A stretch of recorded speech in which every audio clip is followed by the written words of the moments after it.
Des moments cruciaux dans sa vie désormais. Catherine Fataxi se rend à sa chimiothérapie au centre hospitalier de Cayenne. Depuis plus de 2 ans, cette animatrice et éducateur sportif à l'EHPAD de l'hôpital de Cayenne vit avec le lourd diagnostic d'une chimiothérapie à vie et les séquelles irréversibles d'un cancer généralisé. De quoi en déprimer plus d'un, et pourtant, sa joie de vivre semble à toute épreuve. Je suis à plus d'une cinquantaine de séances de chimio. Et de toutes les façons, à savoir que moi, je l'ai à vie. Donc, et déjà, c'était d'accepter la chimio à vie. Et puis maintenant, ça fait partie de mon hygiène de vie, de mon quotidien, de ma vie. C'est comme boire et manger. Donc, voilà. Et puis, c'est avec plaisir que je le fais. C'est vrai que c'est contraignant. On ne va pas dire que ce n'est pas contraignant. Mais ça sert à quoi de se dire « Ah, il faut que j'aille à la chimio. Ah, j'ai encore une chimio. » Non, ça ne sert à rien. Au contraire, c'est se détruire soi-même. Catherine vit en France depuis le diagnostic de la maladie. Elle est suivie dans 2 hôpitaux spécialisés à Paris et ici, au service d'oncologie du Char, ce qui lui permet d'envisager de revenir vivre au pays.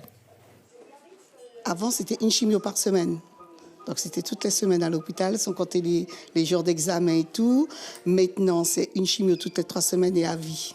Je suis bien contente d'avoir pu mettre en place les médecins de Paris mettent en place avec l'hôpital de Cayenne pour mes séjours en Guyane, parce qu'en fait, je suis toujours sur la métropole par rapport aux soins lourds que j'ai, des soins qu'on ne peut pas pratiquer en Guyane. Donc, avant, quand je venais, c'était des séjours toujours très courts, de 9 jours, 10 jours, entre les 2 chimios. Et depuis qu'on a pu mettre en place le protocole aussi à Cayenne, en Guyane en tout cas, donc je vais à l'hôpital de Cayenne quand je suis en Guyane et je continue ma chimio. Cette détermination peu commune dans de telles circonstances force l'admiration, y compris dans le corps médical. Cet état d'esprit plutôt positif vis-à-vis de la maladie est important dans la capacité possible de l'avoir.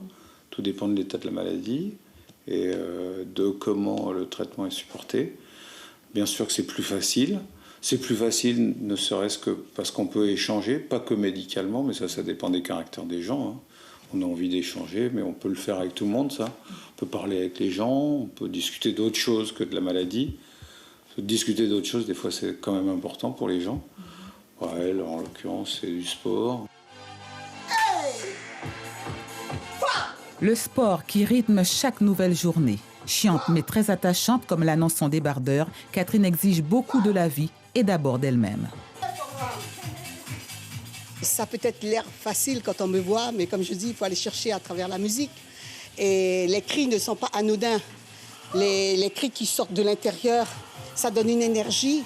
C'est comme si c'était un boost pour permettre d'aller plus loin. Mais au-delà de tout ça, je voudrais dire que le sport, c'est très, très, très important, surtout pour les personnes qui sont en chimiothérapie ou qui ont eu des pathologies lourdes. Pourquoi? Parce que, par exemple, la chimio, on sait qu'elle est très toxique et qu'elle épuise aussi beaucoup le cœur.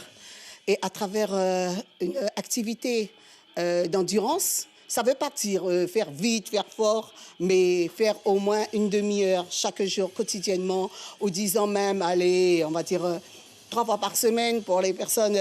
Voilà, ça permet d'avoir une bonne activité cardiaque. Et on le voit tout de suite, et une bonne récupération. Au-delà de l'activité cardiaque, on sait que la chimio, c'est toxique et ça mange les articulations, ça mange les tissus, ça mange les tendons, les muscles. Et donc, le moindre effort, on fatigue vite. Donc, c'est pourquoi, et pour contrebalancer, pour lutter contre ça, il faut vraiment faire de l'activité. Mais le message que je voudrais faire passer aux personnes... qui ne sont pas encore dans l'activité sportive, c'est de ne pas y aller seules, parce qu'elles vont vite se décourager.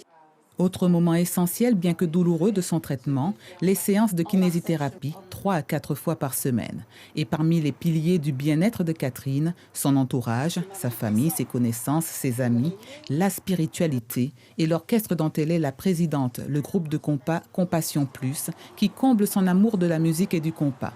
Ainsi se construit-elle de longues journées bien remplies qui laissent le moins de place possible à la morosité et à la maladie. Suivez l'info sur Guyana Première, télé, radio et Internet.